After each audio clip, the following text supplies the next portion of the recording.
네, MBC 뉴스데스크 계속해서 대구에서 전해드리겠습니다. 대구FC가 FA컵 우승에 이어 또 하나의 역사를 썼습니다. 오늘 제주전에서 승점을 추가해 창단 이후 처음으로 K리그 상위 6개 팀으로 구성된 상위 스플릿 진입에 성공했습니다. 그 과정도 극적이었습니다. 서건 기자가 전해드립니다. 대구FC의 상위 스플릿 자력 진출에 필요한 승점은 단 1점. 하지만 강등권에 놓인 제주는 만만치 않았습니다. 전반 종료 직전 페널티킥으로 선취골을 내준 대구FC는 후반 들어 공격을 퍼부었지만 후반 29분 추가골까지 내주며 0대2로 끌려갑니다. 패색이 짙어 보였던 상황은 4분 뒤 정승환이 중거리 슈팅으로 골망을 가르며 반전의 서막을 날립니다. 그리고 후반 추가 시간 교체 투입된 박기동의 극적인 동점골로 첫 상위 스플릿 진입이라는 대구의 꿈은 현실이 됐습니다. 교체로 들어와서 이렇게 골을 상위 스플릿을 결정지을 수 있는 골을 넣었다는 것도 정말 저에게 영광이고 정말 감사하게 생각하고 있습니다. 개막과 함께 돌풍을 이끈 대구FC는 시즌 중반 힘겨웠던 시간도 있었지만 오래 세운 목표를 달성하는 저력을 보였습니다. Então aquele momento foi o mais difícil, né? Conseguimos recuperar o Edgar, conseguimos trabalhar o Teug ali naquela função que a gente até então não tinha um jogador e o time voltou a crescer, na verdade. Não só os três também, perdemos Teon, Suon também, né? Então teve muita mudança ali. 이제 대구의 목표는 더 높은 곳을 향합니다. 일단 3위를 목표로 하고 최대한 경기를 최선을 다해서 남은 6경기 최선을 다해서 꼭 승리할 수 있도록 하겠습니다. 다음 주 성남과의 원정을 끝으로 정규 시즌을 마무리하는 대구FC는 10월 중순부터 스플릿 라운드에 들어갑니다. 창단 이후 첫 상위 스플릿 진입에 성공한 대구FC는 이제 한 단계 더 높은 목표인 다음 시즌 ACL 진출 티켓에 도전합니다. MBC 뉴스 서건입니다. 프로야구 삼성 라이온스가 2020년 신인 선수 11명과의 입단 계약을 모두 마무리했습니다. 1차 지명을 받은 경북고 투수 황동재가 계약금 2억 3천만 원의 삼성 유니폼을 입게 됐고 2차 1라운드 투수 허윤동이 1억 5천만 원, 2라운드인 내야수 김지찬은 1억 1천만 원에 각각 계약했습니다. 이번에 계약한 신인 선수들의 포지션은 투수가 가장 많은 7명, 내야수는 3명, 포수가 1명이고 우리 지역 출신 고졸 선수는 1차 경북고 황동재를 포함해 모두 3명입니다. 제17호 태풍 타파로 경주와 울진 등의 해안가 도로와 모래가 유실되는 등 큰 피해가 발생했습니다. 전문가들은 동해안의 경우 지형적으로 파도에 취약한 데다 도로 개설 등 난개발이 원인으로 근본적인 재난 방지 대책이 시급한 것으로 분석했습니다. 임재국 기자가 취재했습니다.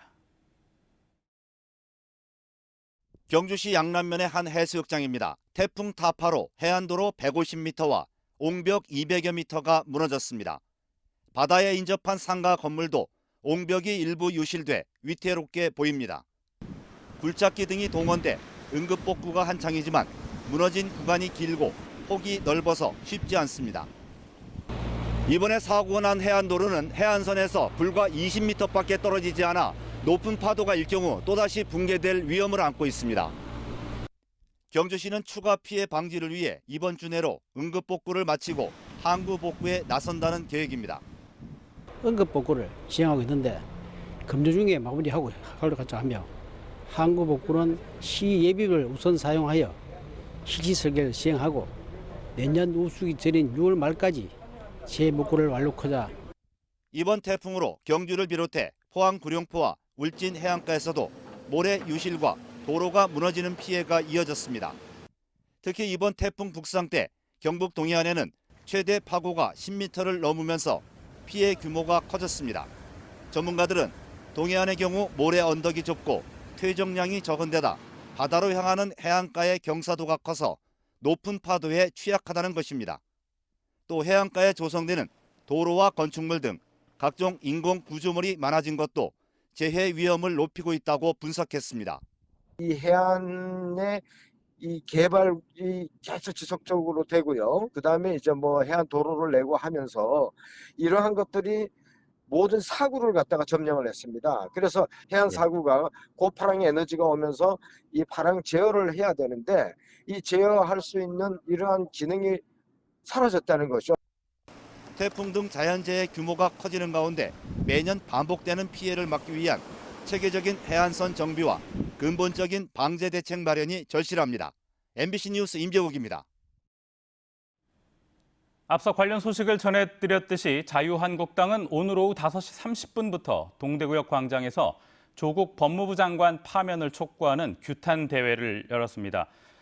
서울 광화문 집회는 돼지열병을 이유로 취소하고 오늘은 대구와 부산 등 전국 8개 지역에서 동시다발로 조국 파면 촉구 규탄 대회를 열었습니다. 대구에는 황교안 대표와 대구 경북 출신 의원들 위주로 참석했습니다.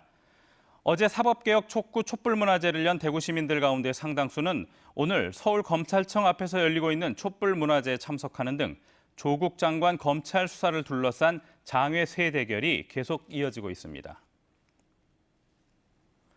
오늘 오후 1시 35분쯤 대구 달성군 다사읍 세천교 북편 도로에서 6톤짜리 LPG 가스 운반 차량에서 가스가 누출되는 사고가 발생했습니다.